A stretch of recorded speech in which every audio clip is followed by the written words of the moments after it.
Lawrence, the rush coming, finds T. Higgins, touchdown. What a play by Reggie Bush, and what can you say? Electricity, explosive, fun to watch. What is going on, everybody, and welcome to the Playoff Committee Podcast. I am Chaz Messman alongside Peyton, Gallaher, and Nick Scheske. This is the first episode of a brand new podcast here. We're starting at Blaze Radio. For the most part, we'll be ranking the top 25 teams as if we were on the Playoff Committee. But today, since it's just the preseason, we're going to only be ranking the top 10 and going through our season predictions for the playoff as well as the awards. And guys, I know the season already kind of started. There were 2 week 0 games. They were kind of crazy, but school wasn't really started. So this is going to be our preseason show. I'm excited to be here. It's even more exciting coming off an Arizona loss. They look bad. Fun. Yeah.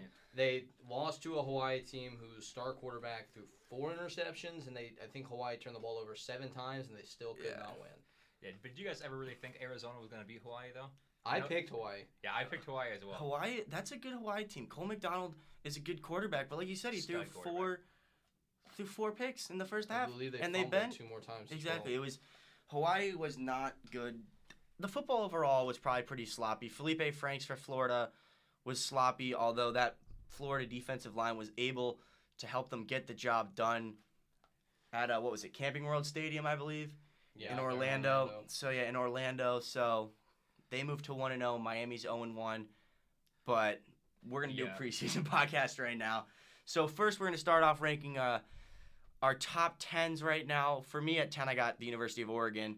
Obviously, Justin Herbert coming back as quarterback, potentially the number 1 pick in next year's draft. I mean, they got a lot of weapons coming back on offense, especially at running back. So I think this is a year that Oregon can maybe make a push. The Pac-12 is going to be better this year, but that defense is definitely their weakness. Yeah, I know this is a preseason top 10 here, but I did kind of let the Florida game a little bit last week interfere with my rankings because I think that Florida-Miami game kind of dropped both teams down in my personal rankings. That was some pretty sloppy football I saw there. So I have Florida at number 10.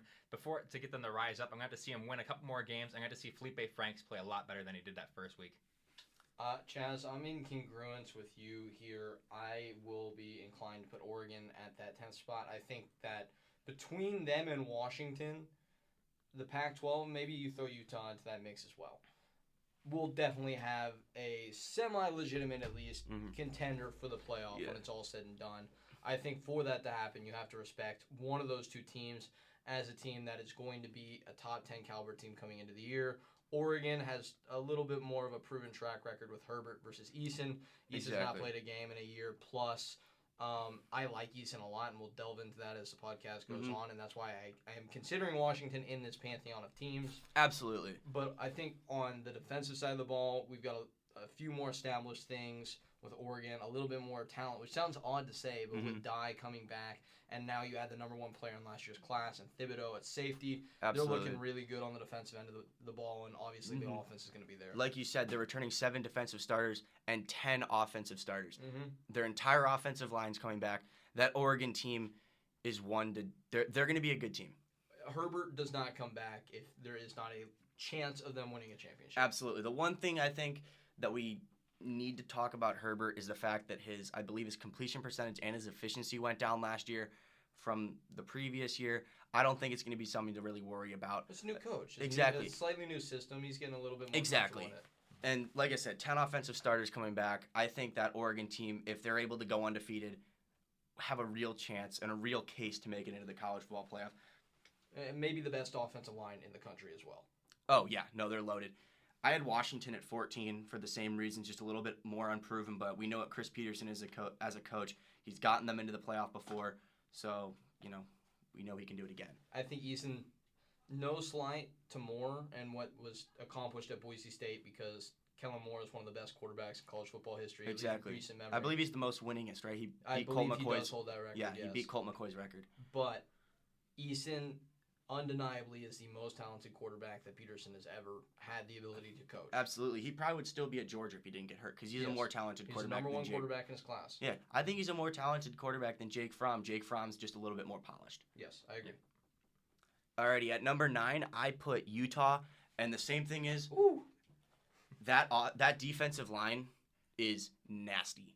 One of the best defenses in the country. Kyle Whittingham was saying this is the best defensive line he's ever had, and we're talking about Kyle Whittingham. Utah over the past decade or so has had some studs. I mean, look at a guy like Star Lotule. He was an absolute beast in college. He's doing well in the NFL right now. Tyler Huntley coming back at quarterback. The Pac-12 leading rusher, Zach Moss, last year.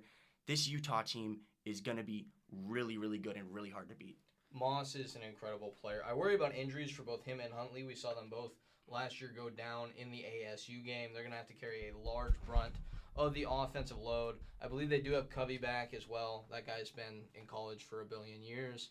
But like you said, it's that factor of they are returning guys. They have answers. So coming into the year, it makes sense to favor them because we know what they are, as opposed to a team like a UCLA or a USC or an ASU who had a lot of holes to fill coming into the season. Exactly. Yeah, I have Utah actually at number 16 in my top 25. I know it's a great defense. They're returning a lot of guys, but I'm still going to need to see them win a couple more games and in a dominant fashion before they move up my rankings.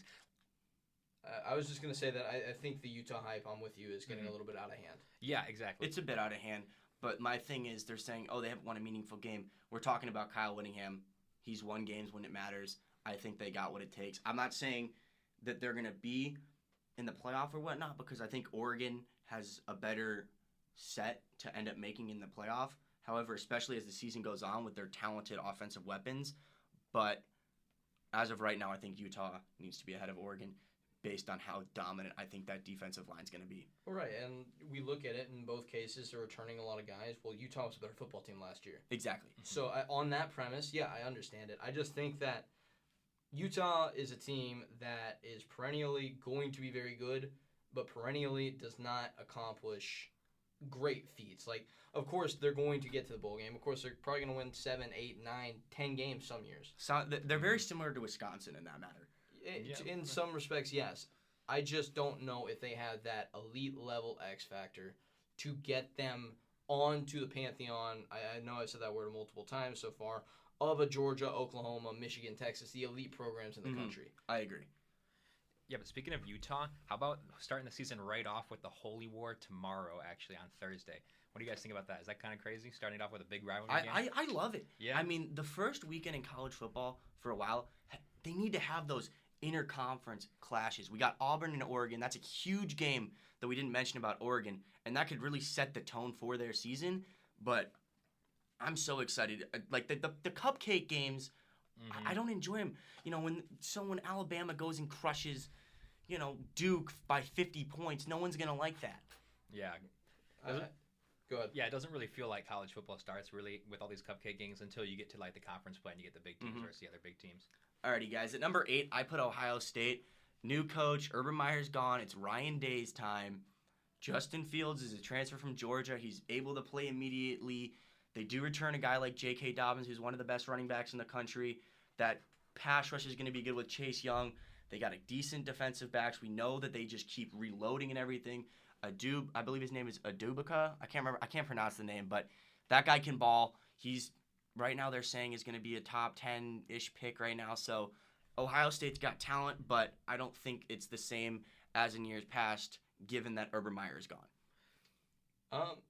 We skipped over 9 really quickly for me and Nick. Ooh, I'm sorry. I'm going to fill that in. My bad. At 9, I'm going to go with Notre Dame. Okay. Ian Book coming into the fold last year changed things for them. I know he struggled a little bit in that Clemson game, and I know now some teams are going to have some more tape on Ian, but he just was so good at orchestrating that offense and doing not more than he had to necessarily, but had the ability to elevate. Unlike Wimbush, who had a low floor and a high ceiling, he's got a low floor, or a high floor, and a very high ceiling. He can elevate the offense, but he's not going to hurt you. I think that's huge for them. That defense is going to be great and one of the best offensive lines, again, in the nation, so I'll have Notre Dame at 9. Yeah, number 9 for me, I don't mean to reiterate everything that was already said, but I have Oregon, and to me it just comes down to the 2 games against Washington, against Auburn. If they win those 2, I could easily see this team go undefeated to the playoffs. They're in the playoffs. Exactly. Alrighty, now back to number 8. I put Ohio State. How about you guys? I have Ohio State at number 7, actually, because just to me, it's just such a giant, just cultural shift to lose a legendary coach like Urban Meyer. and I'm not sure exactly what's going to go on with this team at all this season. Really, I could see them going anywhere to the playoffs or down into the late teens in the rankings. I actually don't have Ohio State in my top 10. Okay. Are you not in the belief of Justin Fields? Or is it more of Ryan Day? I think Justin Fields is super talented, but there's been erosion, and we've now seen it with Alabama the last couple years.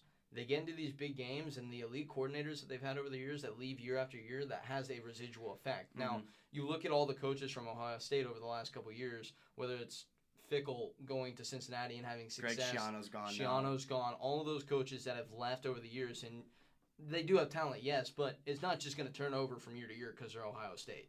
The guys who are coaching that talent and putting it in the right position, those guys are gone now, and it's going to be a proving stage for me with Ryan Day over the first month or so of the season to see what this team actually is. Of course, they've got Chase Young. Of course, they've got Justin Fields, who is the highest graded quarterback in the history of the Elite 11. That is high praise. He was rated above the guy that everyone's saying is probably the best college quarterback of all time. If Trevor Lawrence had come out, he would have gone number 1 in this draft. And Justin Fields was supposedly better than that guy at one point. Exactly. So that's something. J.K. Dobbins is great. Chase Young is great. They've got all these pieces. But, again, I'm just going to need to see it first. So, for me, when it comes to that number 8 spot, right now, I am with Louisiana State University. I think that team is going to be very good. I think they have playoff capability. It just comes down to how much can Joe Burrow elevate that team and a receiver core that I think might be one of the most underrated in the nation, and aside from Alabama, might be the best in the nation. Over Clemson. Okay. Over Clemson. They're legit. The thing, I had LSU at number 7. I think that, obviously, that defensive line is going to be good. They're LSU. They're just getting loaded. They have a couple guys coming back from injury on that defense. They're going to be reloading. Their safety, Grant Delpit, might be the best player in the country. Yes. That guy he can play anywhere on the front. He reminds me a lot of a guy like Derwin James, who plays now. We've seen it. He's an all-pro with the Chargers. Hopefully he recovers from injury. But that LSU team's going to be good. The question for them is whether or not Joe Burrow can avoid those mistakes in crunch time. Yeah, I got LSU at number 5 in my rankings, but just that SEC West and the schedule that comes out there year after year is just a brutal schedule. And to see LSU even get close to the playoffs, they're going to have to go through Bama and probably Georgia in the SEC championship game. I just don't see them as a playoff team, but I do see them very, very good, maybe a 10-2 team. Yeah, and we know Coach O's going to get them fired up for the big game. No matter who they're playing, they're going to play you tough. I don't think they're going to have that or get shut out against Alabama again. That's not a Coach O team right there. That's not an LSU team for that matter.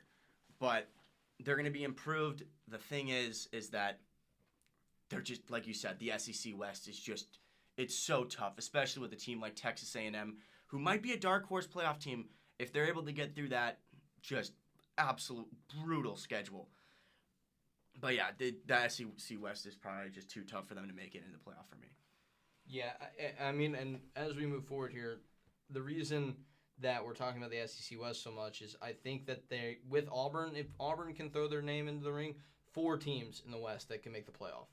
That's legitimate to you guys, yes? Yeah. I would say, yeah, if the question for Auburn is going to be whether Bo Nix is ready for big time yet. Yes. Mm-hmm. Yep. Is he ready to be the guy that can lead them against that Alabama defense, against an LSU defense, go on the road, get those tough points, come through on third down when they got those blitzes coming in his face? Can he step in that pocket and fire a ball for a first down into the end zone, whatever?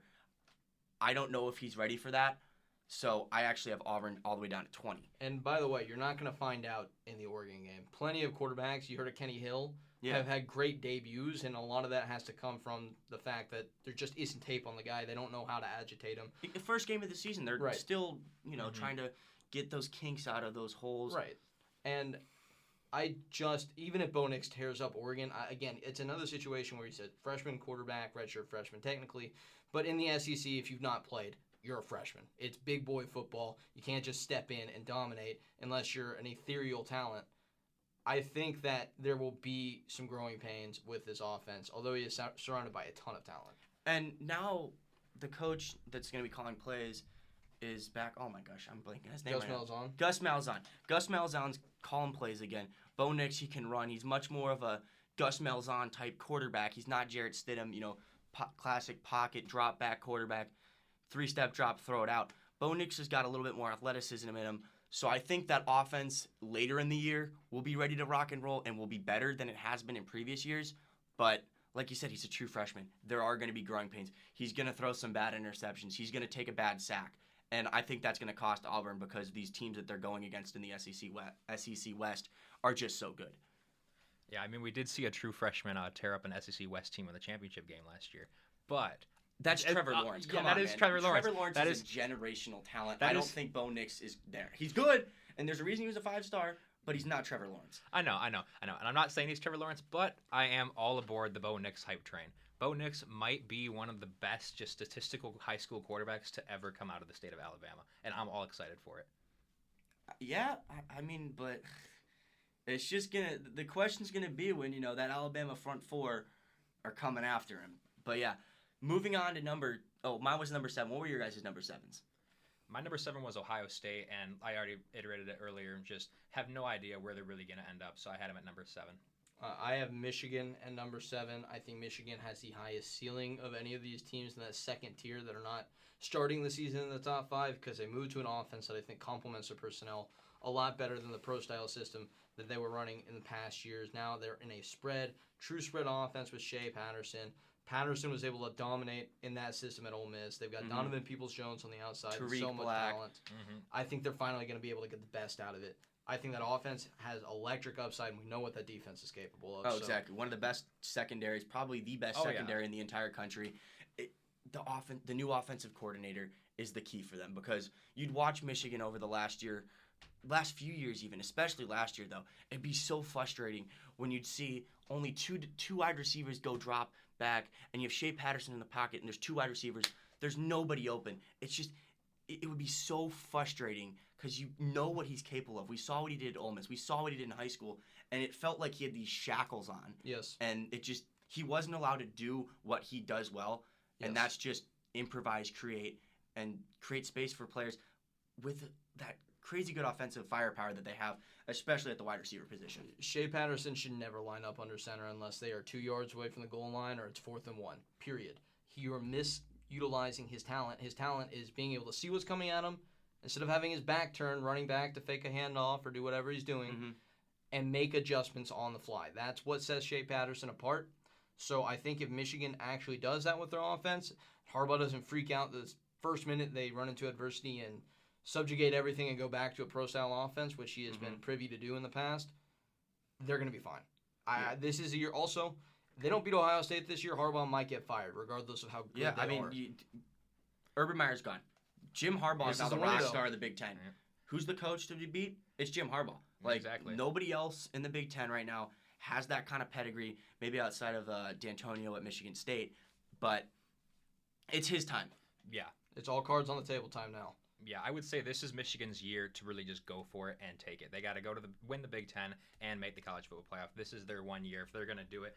I've got them at number 6, and the only thing that makes me really nervous about Michigan is that due to the NFL, they've got some big holes to fill on defense, losing Rashawn Gary, Devin Bush, Chase Winovich, all on their defense.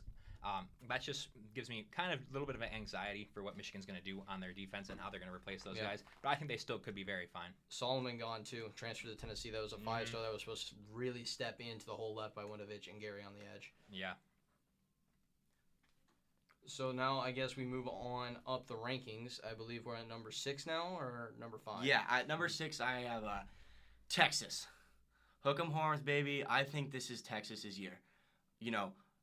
Oklahoma, yes, they do now have Jalen Hurts, but Sam Ehlinger is an absolute baller. He reminds me a lot of a guy named Tim Tebow. Maybe not quite on that level. Definitely a better, 25 touchdowns, 15 rushing. The last guys that have done that have won Heisman's. You're talking Lamar Jackson, Johnny Manziel, Tim Tebow for that matter. Sam Ehlinger is one of the best players in the country, and if he can take Texas and elevate them, beat Oklahoma in the Red River rivalry, they're a team that could be not only in the college football playoff, but Sam Ehlinger is going to be in that Heisman conversation.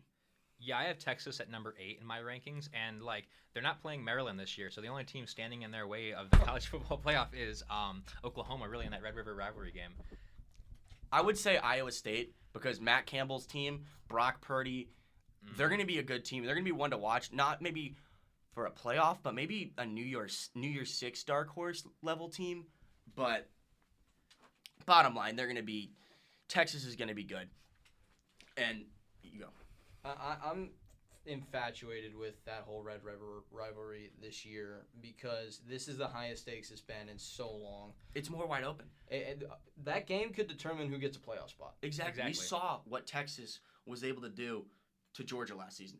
They beat them, and they not only beat them, they beat them down. They physically out-muscled the team that we thought was the only one that could take on Alabama and Clemson, and Texas just threw them around. Yeah, riding that hot win against Georgia off in the season. Georgia off in the end of that last season. I would love to see what Texas does this season. Yeah, they've got momentum, and expectations are going to be high. Sometimes that crushes teams, sometimes it elevates them, and we're going to find out firsthand. I think Herman's ready to elevate this team. We'll see if the team's willing to follow him. I actually have Texas a little bit higher up the board, but right here I am going to go with Oklahoma purely because of, again, this is a ranking not projecting what I think will happen. It's a ranking reflecting what I've seen to this point. Exactly. Jalen Hurts, got Jaden Daniels on the mind.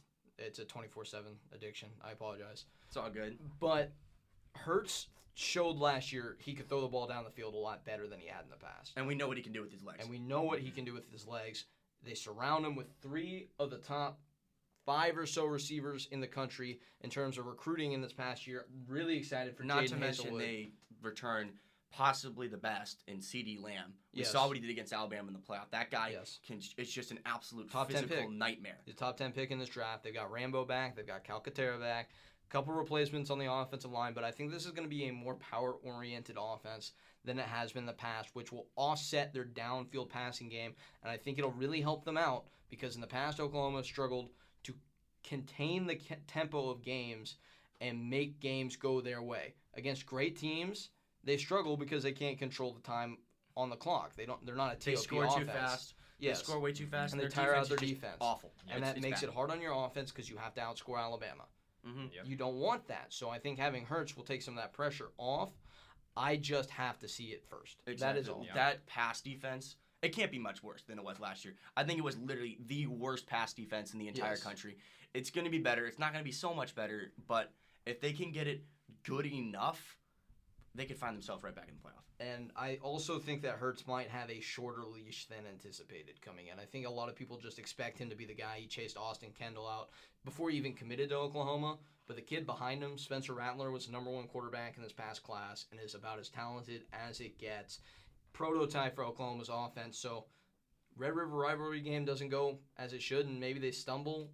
You could get a Tua Tagovailoa versus Jalen Hurts part 2. I just don't see that happening. I think Jalen Hurts, at this point in his career, has got the maturity to not just completely drop the ball. I think he's a good enough quarterback.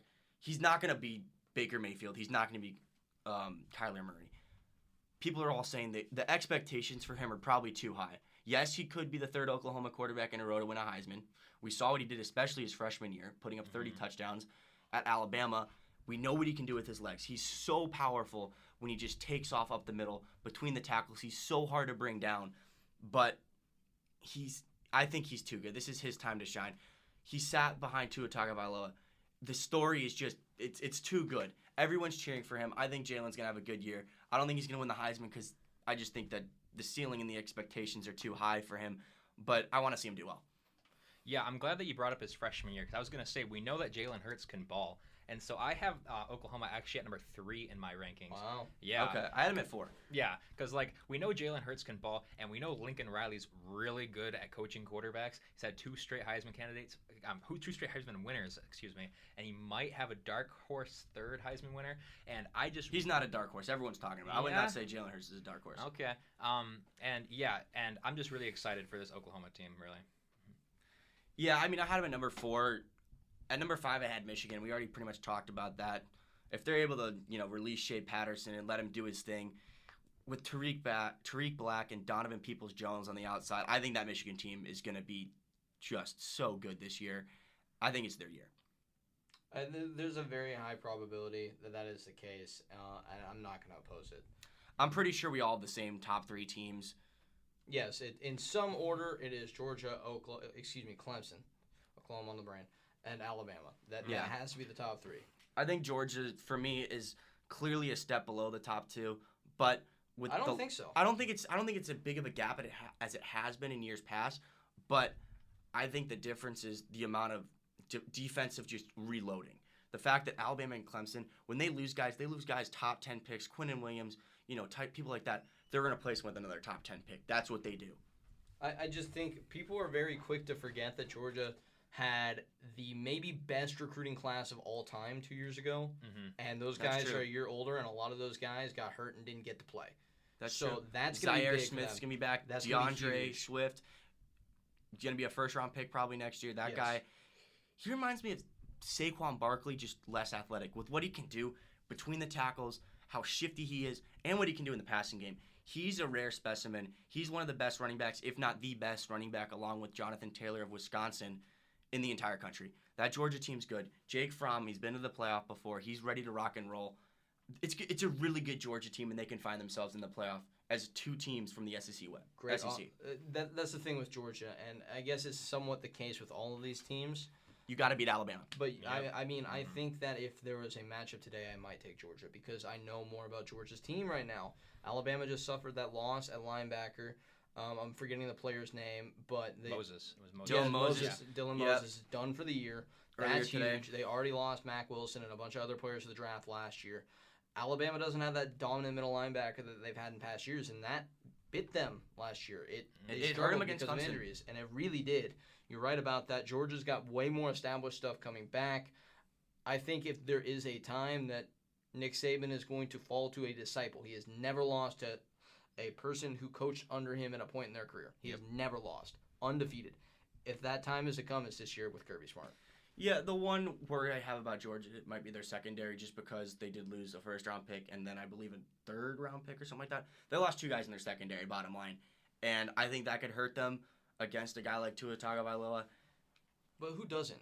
Exactly. When you're a great team like that, you're going to have guys who move on. It's just how it goes. It's just Nobody's talking about the fact that Clemson's lost their entire defensive line because they know that they're just going to restock. Exactly. I think that's how the case is with Georgia right now. You think Georgia's now up on that level? Yes, I think of they're on Clemson that and echelon. Alabama, I think where they're on just that every echelon. single year they just reload with first-round picks. Yes, I mean look at how Kirby Smart is recruited. That's true. Yeah. The only way that doesn't happen is if he can't develop, and that is proven. Yeah, I believe not the number true so far. 5 class in this the number 1 2 years ago. Yes. The number 5 class in this last recruiting class, they had the number 1 JUCO player in the country commit to them at defensive tackle. So Georgia's a really good team. I still think they're below Clemson and Alabama for me. Yeah, it's going to make for one incredible SEC championship game. Oh, for sure. Most definitely. Okay. Right now, for me, I have Clemson 1, Alabama 2. Where are you guys at with that? Same. I think I go Clemson, Georgia, Bama. That's where I'm at. Oh, okay. I think Alabama had a lot of turnover up front on the offensive line. That's true. They lose Cotton. They lose Pfeifenbacher, however you say his name. I'm pretty sure as well. Obviously, the receiving core is the best in the country, maybe the best we've ever seen at the college level. They've got 4 guys who genuinely could be number 1 picks, first-round, day 1 guys. Jerry in the Jeudy NFL. won the Biletnikoff last year, the And best he receiver should in the win country. it again this year, barring Rondale Moore doing something insane at Purdue. All right, I'll get into that when I talk about Clemson because Clemson's 2 wide receivers, I'm in love with them right now, but yeah, go for it. Judy's just so special, and they've got all the weapons. Najee Harris, this is his year to break out. But, again, I just look at Georgia. I look what they've got coming back. A lot of those freshmen were thrust into roles last year. They got a year of experience underneath their belt. I think that's going to be crucial for them, and I think Jake Fromm being at the helm is going to stabilize this team. Yeah, and the one question about Tua Tagovailoa is, can he do it against the big teams? He did it against Georgia in that national championship, but against Clemson and against Georgia last year, he struggled mightily. When they know he's coming. Exactly. And, I mean, big thing for Oklahoma, Jalen Hurts came in and won that game. Yes. Yes, he did. And to Tua's favor, he was hurt almost all of last year. He had a bum ankle. Different things going on with his knee. I don't think he was 100% for, the back 2 months of the season. Yeah. Ever beyond that LSU game, I don't think he was himself. I don't even think And he was a little 50%. bit of breaking news right now about Alabama. Najee Harris and Brian Robinson, their top 2 running backs, will miss the beginning of the season. They're going to be suspended because they missed a team function, apparently. So Yeah, I just first saw half this. against Duke. Oh no, they're going to miss the first half against Duke. Yeah. Oh, gosh. Okay, yeah, no, they're going to win by 100 gee. points. I'm just saying, a little breaking news on the show. Come on. First episode, we got to have some fun. But yes, to conclude that statement, I know it's a little bit of a hot take, but I do have Georgia above Alabama and Clemson at number 1 just because they've not been dethroned yet. But Wouldn't be surprised if Clemson drops a game at some point this year. Absolutely. And the first Clemson game that they could drop, Texas A&M. That Texas A&M team is loaded. Jimbo Fisher's got those boys ready to roll. Kellen Mond's coming back. He had a great year last year. We're going to see if he can make that next step into superstardom level. And, I mean, they played him really well last year. It went down to the wire. Mm-hmm. That's going to be one of the most exciting games of the entire season. It might be the most anticipated game, at least for me, that I'm looking forward to. Well, and might I also add, as Nick Scheske is wearing a Syracuse shirt, Dino Baber has given Clemson fits over the past 3 years, Yep. and they travel to the Carrier Dome this year. Exactly. And, I hey, know what happened last time they went to the Carrier Yes, Dome. we do. Mm-hmm. Tommy DeVito's back. They got Tommy DeVito now. They lost Eric Dungy, but they replaced him with maybe a more talented quarterback. Oh, definitely. DeVito's an Elite 11 guy. Yeah, exactly. We all saw what Dungy could do. He was the type of guy, a lot like Sam Ehlinger, maybe a Tim Tebow, kind of that mold, not quite on their level, obviously, but the type of guy that'll just will you to a win. DeVito might have that, but he also has that X-Factor talent that Dungy did not have. And speaking of X Factor talent, Dungy, did you guys see he got a letter to? He was invited to the XFL draft. Actually, That does not surprise me. Yeah, him and Landry Jones. Yeah, that'd be a lot of fun. Oh, my goodness. Hey, man, the XFL, I think, I don't know, I'm excited. You know, the AAF kind of failed. It's football in the spring. I'm all for it. But for right now, at number one, I got Clemson. I mean, Trevor Lawrence, Travis Etienne. I mean, that receiving core, like I've been saying, T. Higgins and Justin Ross, what those two guys did in the playoff was just unbelievable. I mean, those one-handed catches by Justin Ross.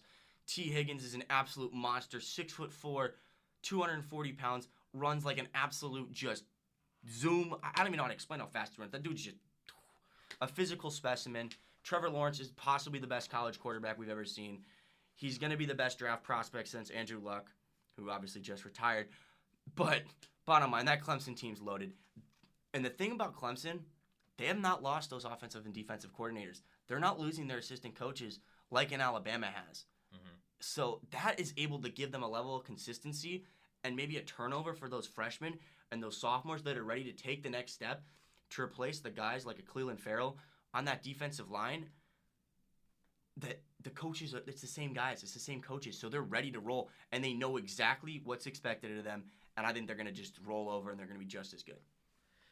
Yeah, losing an all-ACC defensive line would hurt any team but Clemson. But like you said, they've got just so many guys coming off the bench ready to step up into those star positions and just take control of that defense. And they're going to be really good. I put Clemson number one on my poll, too, pretty much just because Trevor Lawrence and the best receiving core in the nation. It's going to be an incredible combination, and they're just going to tear teams up.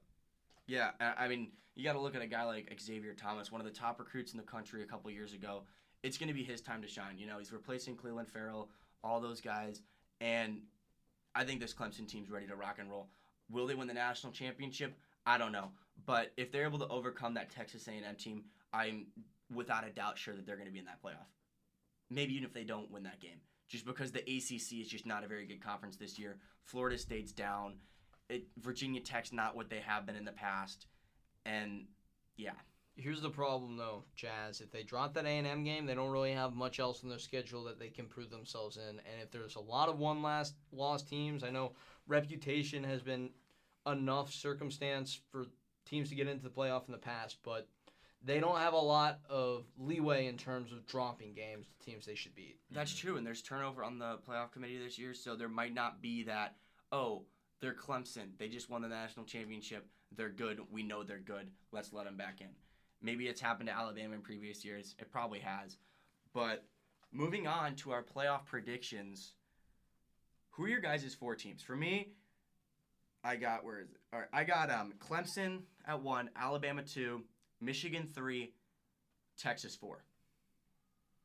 I think those are all teams that are ready to take the next step. Like I said, Michigan, it's their year. Texas, I think the Longhorns are back. Tom Herman, Sam Ehlinger. We saw what they did to Georgia. I think it's their time to go to the playoff. I don't think they're going to make it to the national championship. I think we got Clemson, Alabama once again.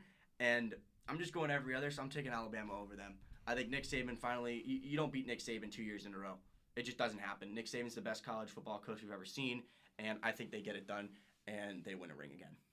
Yeah, I like the Michigan pick at number 3, but it just every year it seems like Michigan thinks it's going to be their year, and then they lose to Ohio State. Yeah, they always lose to Ohio State. I just think the fact that Urban Meyer's not there anymore, Jim Harbaugh, it's his time. It's Shea Patterson, Tariq Black.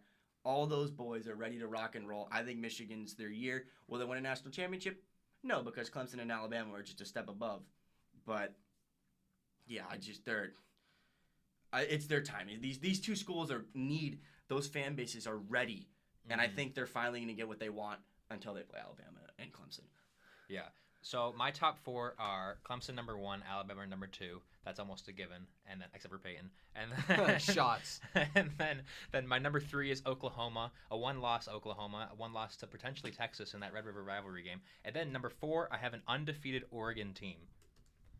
Wow. Okay. Okay.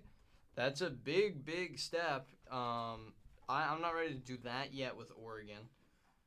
I will say this, though, that I have Clemson, Georgia, Bama, and Texas as my 4 right now. I grappled with potentially putting LSU in there over the horns. I think whoever wins that matchup puts themselves in a prime position to make a playoff run. Here's the algorithm for the SEC getting 3 teams this year. Alabama beats LSU, who beat Texas, and then Alabama loses to Georgia, to an undefeated Georgia team in the SEC title game. That's not impossible. They all have three teams with 1 loss at that point. I think that's perfectly feasible that they all get in, especially given Georgia would have beaten Notre Dame in this scenario. Yeah. So I think that is a reasonable scenario. I think LSU is the first team not to make the cut, but right now I'm comfortable with that 4. I could see that happening, but like I said, we're going to talk about dark horse playoff teams in a bit, or we were going to, but for me, I'm just going to say it now. I think Texas A&M, just given how hard their schedule is, if they can make it through, maybe with 2 losses, they're in that conversation of best team versus most deserving teams. Because, I mean, just think about this. Week 2, on the road at Clemson. Then the 21st, they got to go play Auburn, Alabama, at Ole Miss, at Georgia, at LSU. They have the toughest schedule in the country, and I don't even think it's close, just because of how many brutally on-the-road games, SEC West. Obviously, you got Clemson, the number 1 team in the country, that they got to go play in Death Valley. I don't think they're going to be able to make it through it, but if they do with 2 losses, I mean, they're going to be in that conversation. They might be the first, if they can get through that, they might be the first 2-loss team we see in the playoff. I don't think it will happen, but the possibility is there. I'm not ready to do that just yet. I think people are downplaying exactly what A&M lost from last year's team, and Travion Williams, who was a guy who ran for 1,700 yards last year. Yep. And Sternberger, their tight end, who was their number 1 receiver last year. Yep. Now, I'm all about Kellen Mond, and I'm all about Jimbo Fisher, but I think people are a year early on A&M. As for me, I don't have a dark horse because it's going to be one of the 6 or 7 teams that we named. It will be. I am almost 100% confident in that. Maybe Oregon, maybe Washington, maybe Utah. Those 3, maybe.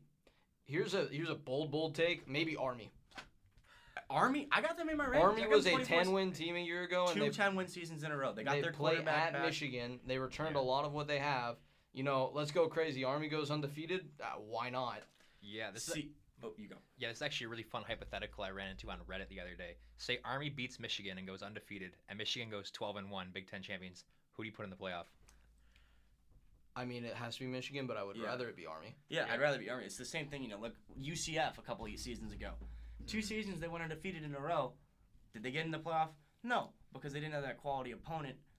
They didn't have that Michigan team. But like you said, if Michigan goes 12-1, they're going to be in the playoff. The teams that they have to overcome, the likes of Ohio State, Penn State, even Purdue now with possibly the most exciting player in the country in Rondale Moore, they're legit. They're ready to go.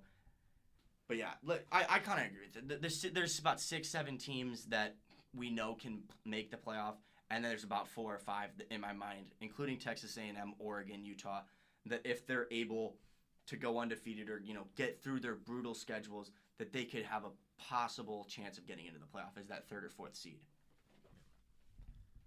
Alrighty, guys. So you guys want to move into awards? Sure. We'll start with the most iconic award, the Heisman Trophy. I've gone very cliche. I've gone very obvious. I picked Trevor Lawrence. We saw what the guy can do.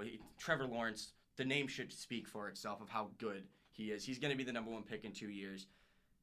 I'm in love with this kid. I mean, the hair needs to go. I'm not a big fan of the hair, but oh, you got the hair, huh? My bad. I do Bottom got the line, hair. Trevor Lawrence is a stud. He's going to be an NFL's great. He's good. He's going to win the Heisman. Yeah, it's kind of I want to pick Trevor Lawrence, but just for the sake of just being creative, I'm not. I'm gonna go with Jalen Hurts actually. Jalen Hurts. Yeah, just because he does the storyline. The storyline's yeah, there. the storyline it would be a great storyline, and we love great storylines in sports. And I'm just gonna go with Jalen Hurts. 3 straight Oklahoma Heisman's would be incredibly something. Lincoln Riley just cranks out incredible quarterbacks. I would love to see it. You thought you were getting creative? That's cute. My pick is Jacob Eason. From Washington. Wow. Jacob Eason, I saw him play at Georgia. The hype was there. I've seen him make throws that I've seen. He's got the arm talent of Trevor Lawrence, just not the accuracy. One quarterback ever I've seen make throws like him, as Patrick Mahomes. Eason has incredible arm talent. Now he's with one of the best quarterback coaches ever at the college level. Plus, you give him Salvin Ahmad. You've got Fuller back in the fold and a great offensive line. Both of the starting tight ends back in a bad Pac-12 in terms of defensive ability. I think he's going to throw for 4,000-plus yards. I think he's going to throw for 40-plus touchdowns. He's going to light things up, and Washington will just miss the playoff because they're going to drop a game to to Oregon. Or one of the teams on their schedule. They'll lose to somebody, so they won't make the playoff, but Easton will win the Heisman, and he'll be the number 1 pick. Wow. Okay, see, I think he could still do that and not win the Heisman just because of how good I think Trevor Lawrence is. I mean, I've never seen a guy, I don't think any of us have seen a guy as a freshman that can stand in that pocket and just zip balls 40 yards down the field into, double coverage even, between the safety and the corner on an absolute line. He looked good. He looked good. Let's see what happens. Pressure. Let's see what happens with him whenever. Remember, we were saying the same stuff about Tua. Let's see what happens, and it's slightly a different situation, sure. Exactly. Let's see what happens when defensive coordinators have a full offseason to prepare for Trevor Lawrence. That's all I'm saying. I mean, I'm not trying to go on the hype train. I actually hate going on the hype train, but for some reason, right now, I just think Trevor Lawrence is so good. You just gotta watch him play. When I can't even fathom. I guess I'm a Trevor Lawrence fanboy. I didn't want to be. I didn't like him when I watched the Elite 11 because I thought he was cocky. But then you see what the kid can do, and he just goes out and tosses 30 touchdowns, rips up 2 of the best defenses in the country. And obviously he's got the likes of Travis Etienne, another one of the best running backs in the country, to just take all the pressure off of him. But yeah. All right, moving on to Coach of the Year. I've gone a little bit off the board. Matt Campbell at Iowa State. He's one of the most, if not the most underrated coach in the entire country. That Iowa State team, I think, could push for that Big 12 championship game. They got Brock Purdy, another one of those guys that just will do anything it takes to win. He was great as a true freshman. They are losing David Montgomery, obviously their running back, but they're getting a lot of their defensive pieces back. And Hakeem Butler. Hakeem Butler, exactly. One of the most dominant big men in the country. But I think Iowa State, Matt Campbell's a fantastic coach, and I could see them winding up in the Big 12 championship game. I'm going to go with Jeff Monken from Army. I think Army's going to go undefeated, and I think he'll be a shoo-in. That's fair. That's very fair. And, Army beating Michigan's going to be a little hard, but it's a fair prediction. I'm going to go with Dino Babbers out of Syracuse. Oh, big Syracuse guy now, huh? Well, yeah, I'm wearing the shirt, but that's a coincidence. But Syracuse shirt, Trevor Lawrence haircut? Yeah, exactly. Come on, man. Yeah, no, I'm going to go with Dino, though, because I think they're going to ride that incredible win against West Virginia last year, where they stomped West Virginia by, I think, 18 points in the bowl game last year. I think they're going to ride that into this season, and they got some big matchups against Clemson at home. If they can take down Clemson, I think, and they get like a 9 or 10 win team out of Syracuse, I think Dino Babbers could be Coach of the Year. Absolutely, without a doubt. Freshman of the Year, I went with a little bit of a hopeful. I went with Jaden Daniels.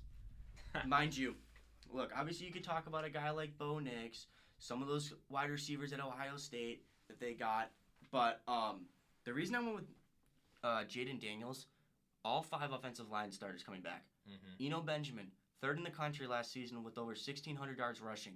You got Frank Darby. Obviously, you're losing N'Keal Harry, but you got everything is set in place for him to just, maybe the first couple games, not great opponents, get him into it, and by the time Pac-12 play comes around, I think he's going to be ready to roll. I hope he's going to be ready to roll. He's a very talented player. He's got the arm strength. He's so quick. He's able to run around, create space, and create time within the pocket and outside of the pocket, extend plays. I'm excited to watch Jaden Daniels. I think you are too. basically said Jaden instead of Jalen Hurts. I mean, Yeah, the I'm all Jaden aboard. Daniels is going to be a revolution here at Arizona State. All aboard that. I mean, he's got everything returning around him to be in the perfect position. He won the job about 3 practices into camp, it sounds like. Not that it was much Dylan Stone-Cole. I have heard from people on the team that he is one of the 5 or so best players on the team already. So number 3 quarterback in the country. He put on, they had him on a 4,000 calorie a day diet. He got up from, I saw him in the spring game. They said he was 165 or 175. He's looking about 185. I saw him the other day. When I saw him, though, playing that spring game, he looked like he was about 155 sopping wet. Now, I think he's put on the weight. I think he's ready to take some of these big-time hits. And I think this ASU team's going to shock some people. So I like that. But I'm going to still go with Hazelwood of Oklahoma because I think he's going to evolve into the number 2 receiver in that offense. Last year, that was CeeDee Lamb. Still had a 1,200-plus yard season. I think he's going to tear it up. Yeah, I'm going to go with Bo Nix out of Auburn because I think Auburn just has some incredible teams they're going to play on the schedule. You know, we talked about it earlier, SEC West scheduling, and he's going to have a lot of hard games they've got to go through, but pressure makes diamonds. And I think if they can go through these games and have a very successful season, Bo Nix could easily be the freshman I like of the year. your saying. I really do like the pressure makes diamonds. It's a good one. I'll probably use that sometime. Yeah. But I think they just play too many good teams. I think he's going to go through some growing pains that especially Jaden Daniels doesn't have to go against Alabama. He doesn't have to go against LSU. The Pac-12 is not quite as deep, and I just think that it's going to be a tough year for Bo Nix. Maybe next year I think he'll be able to take that next step, but as a freshman starting quarterback in the SEC, it's usually not a recipe for success. All right, most exciting player for me was pretty obvious. I think it's Rondale Moore. Led the nation in receiving last year. Opening night just absolutely tore up Northwestern, which is going to be a very good team this year. The dude just given the ball, he's going to run around 3 guys. He's going to make 3 guys miss, juke them out of their shoes, and go score some touchdowns. Love watching the kid play. Yeah, I'm going to go with Jerry Jeudy at Alabama because he's just going to have Tua slinging the pigskin to him all year long, and he's just going to be tearing up defensive backs. He's going to be very exciting to watch. Easily going to be a top 5 NFL pick. Very excited to see Jerry Jeudy play. It's a tough question, and I think that if we're going to go position by position and really look at everything, it gets a little bit more mired, but Rondale Moore might be the most exciting player in college football right now. He's a new era version of Percy Harvin. That's exact Percy Harvin. I mean, what's his name? The guy from West Virginia played for the Rams. Tavon Austin. Tavon Austin, yeah. The guy giving the ball in the backfield, giving the ball in the slot. Just get it to him. He's faster, stronger, quicker than everybody else in the field. I think there's a good chance he averages upwards of 180 all-purpose yards a game this year. Rondale, I think, will be in New York for the Heisman ceremony. Absolutely. I just don't know how good Purdue's going to be. But exactly. I would say Rondale. Senior quarterback Elijah Sindelar coming back. I don't think he's very good. I agree. He lost out to David Blau, and I didn't think David Blau was a great quarterback for that matter. But Rondale Moore, you can't deny the talent. That kid's so fast. His legs are so strong that he's so hard to tackle. Great balance. He's incredible. I think he's going to be he's going to be electric in the kick return game too. So there are 3, in the backfield, receiving and kick returns, he's going to be effective on. And then final one right now, bold prediction for the year. Mine is we're going to see the signs of the reemergence of the Pac-12, but they're not going to get a playoff team. I think there's going to be teams that are going to be better, like Utah, Washington, Oregon's going to be really good. Maybe they have a shot at possibly getting in around that playoff talk. I think Arizona State this year with that defense, Jack Jones just transferred, going to be one of the better secondaries in the entire country. And then I think USC is going to be better this year with JT Daniels taking a big step forward in year 2. I think the Pac-12 will really see them get a Pac-12 team in the college football playoff a year from now. But I think we're going to see the signs of the Pac-12 emerging again as one of the best conferences in the country. Yeah, so for my bold prediction, I'm going to look at the Big Ten West division. And I feel like with that division, a lot of people are picking Nebraska to take it. But I feel like with that division, it's really wide open, and I could just, shuffle that in any way I want, and that could be how it ends up. But my bold prediction specifically is going to be Minnesota will meet Michigan in the Big Ten championship game. Ooh, PJ Fleck? All right. Yeah, PJ Fleck's going to be great. Yeah, I think it's just going to be a great Minnesota team this year. I could see them winning upwards of 8-9 games this year. Yeah, and then a year now. A second bold prediction out of that same division, Wisconsin will not make a bowl game. Oh, I'm the opposite of you. Really? I am the opposite of you. Really? I think Wisconsin's winning that division. I think they're winning the conference, and I think it's because Graham Mertz will win that job at quarterback. Graham Mertz is the first 5-star I can ever remember going to Wisconsin. You pair that with that offensive line, they've got Cephas back on the outside, and then they've got maybe the best running back in the country to go with a defense that's always stout. To say about Jonathan Taylor, no one rushed for as many yards as him as a freshman. No one rushed for as many yards as him as a sophomore. No one fumbled as much as him as any. Yeah, we get it. But I'm saying, the bottom line, the guy just eats up yardage. He does. He's a great running back. He's going to be a good player possibly in the next level. Imagine, Saquon Barkley and Jonathan Taylor were both at one point committed to Rutgers. Ouch. Sorry, Rutgers fans. That is brutal. I did not know that, but yeah, that's brutal. Alrighty, guys, we're going to wrap it up. Any final thoughts? Bottom line for me, I'm just excited for this college football season. I know we got a little taste of those games in week 0. Week 1's going to be great. The student section this year at ASU is going to be it's just going to be lit. I'm excited. I love college football. This time in sports is the best time of the year. You know, college football's back, NFL's back, postseason baseball's rolling around the corner. I can't wait. I'm excited. Let's get it rolling. Yeah, I'm super excited for this college football season, especially for this ASU season. I think they're going to have a great team this year, and I'm going to be really excited for it. But I'm really hoping we see a little bit of a shake-up in the college football playoff this year. I really don't want to see the same teams get in every year. Hopefully, but every year, fun fact, one team that has not been in the college football playoff has been in it next year. Yeah, so maybe we'll see a Michigan, Tejas, Utah, maybe, who knows? Yeah. I'm in the same boat. Let's just get the season going. You know, Big programs waited are back. Waited too long. Alrighty, guys. Thank you for listening to the first episode of the Playoff Committee.